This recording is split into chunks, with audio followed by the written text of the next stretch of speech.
Ready? Let's begin. This is lesson number 1 in a series of meetings we're going to have over the next year, probably, if we all stick to it, once a month. And in that, those discussions we have, we're going to try and find some truth about art and about ourselves.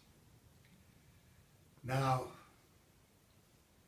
my major theme, and I was talking to the two brothers that are here about it earlier. I think and I've been called everything from magic realist to neo-surrealist.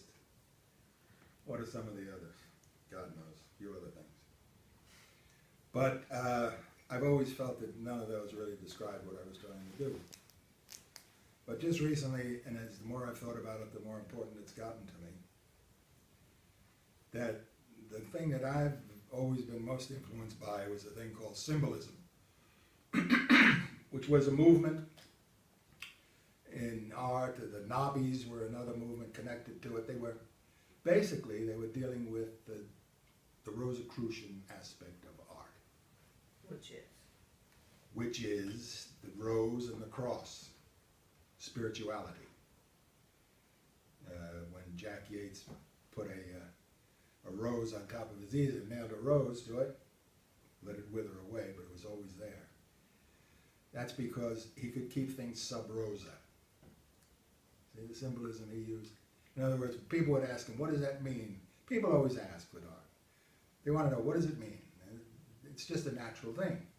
That if it's not clear what it means, which a lot of art is so clear you don't have to describe it, but anything that's the slightest bit magical, mystical, mysterious, they have to know, what does it mean? What are you trying to say there? What is this and what is that?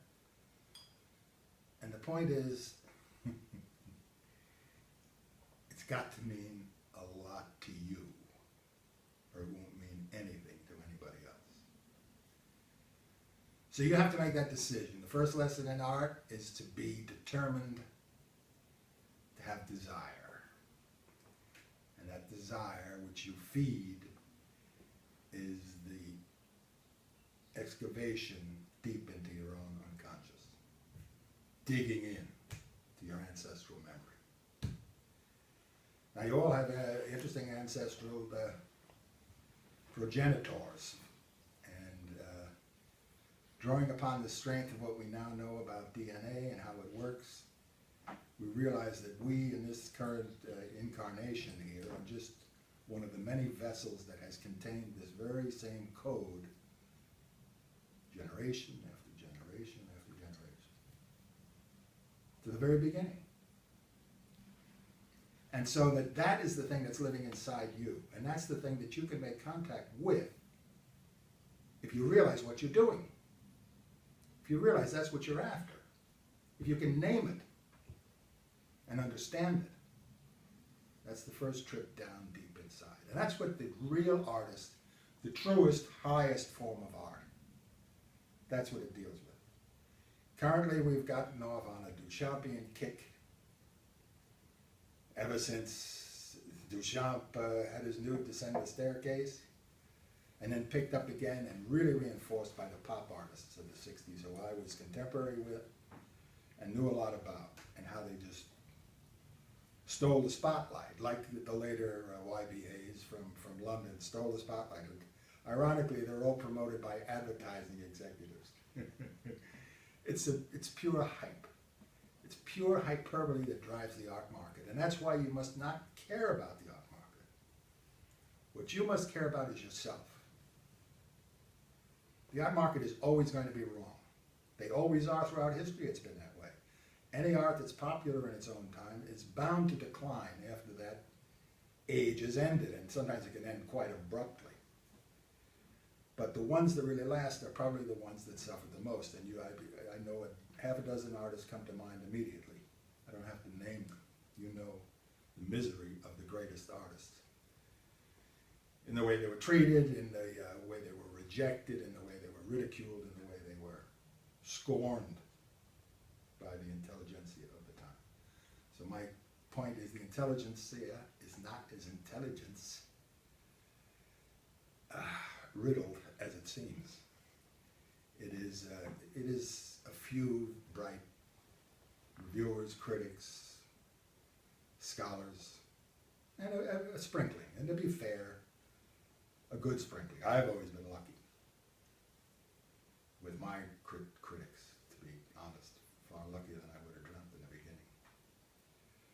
But my point is, there are an awful lot of the experts that are just that, experts.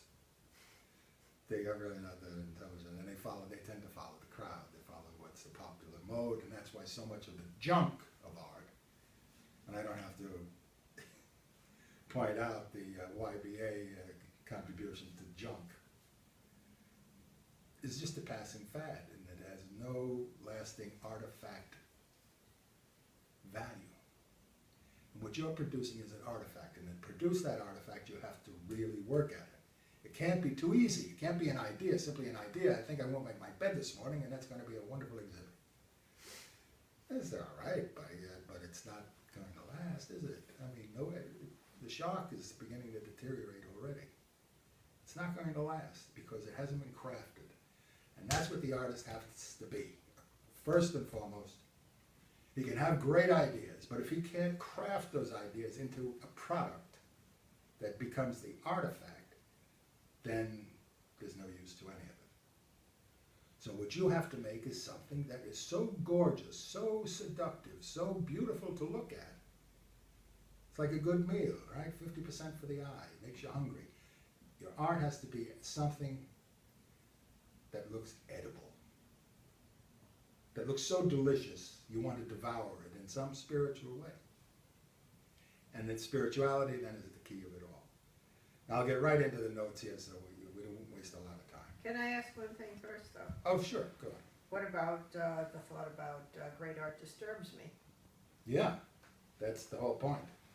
And I'll get to that. That's a little bit of an antithesis. Well, let me explain, because you bring up a good point here. Let me go point by point to get it out of the way. Great art. Okay, let's call it great art. Why not? We're the great O'Donohues. If anybody could be great, it's us. We'll be great. And the O'Sheas, too. And, well, the O'Shea, we talked about their Owenach lineage, and Radio. it's quite high kingly. So, here we go. Polishing the polish. That's the important thing. Layer after layer after layer. We were talking about, there's my effort. Owen, you could shoot that maybe, or not if you want to move to it just as we talk. It was being discussed. I wanted a good way to warm us up when we're going to critique each other later on, as soon as I'm done with this little preamble. And the fact that Deanna brought up, what is there about it that intrigued you? You said it, she's been through a lot, right? Is that how you put it? She's been through, yeah. What you want to do is what the great artists have all done. Their subject has always been the human being. You have still life artists, you have landscape artists, you have abstract artists, but the great artists almost universally have depicted the human being, because we are human beings, and the things we're most interested in are human being things. Landscape is beautiful, plants are lovely, but it's the human being that should be the subject of art, because we are human beings. It's very simple. So what you want to do when you're making a human being, you want to make that human being look alive, the illusion of giving it life. Now how do you do that? Well, one of the ways I've found to do it, and I've been practicing this for a long time, you put layer after layer of very subtle color shading as a mask on each separate time. Then you let that dry and you seal it with lacquer, and then you put another face on, another mask as it is. It's a mask. Each time it's a full face, shaded and colored, but it's so subtly done with hardly any paint on the brush. And this is the key to this. You have to be subtle. Mark Rothko did these enormous big color field paintings, and they're very popular now, and they're quite good. The way he achieved those paintings is not fully appreciated, I think, because his practice was to paint all day, paint and stain these big canvases he did. And then he'd take out a garden hose at the end of the day and he'd wash it all away. But of course he couldn't get it all away. There would be that little bit of a stain left on, just that little bit of all that work, just a ghost of what he had done with all those brush marks. Next day, the same practice again and again and again and again, over this 50 times at least, 100 times, who knows how many times. Until what he got was this magnificent sense of something going on there. And there's the mystery. And that's why it's not just painted, a one go. This is pretty well understood by everybody. A really good work of art is pain. A great art critic who's he's a lovely, lovely guy insofar as his writings. I never knew it personally, but he said that, his name was Lord Plum, by the way. Lord Plum said that, he stuck in his thumb and he said, this is the story. Art is pain. He was very much against the Warholianism that was going on about art and how it was so easy you could just roll it out in a factory. Art could be made in factories by trained robots, I suppose. Arts and crafts. Yeah. So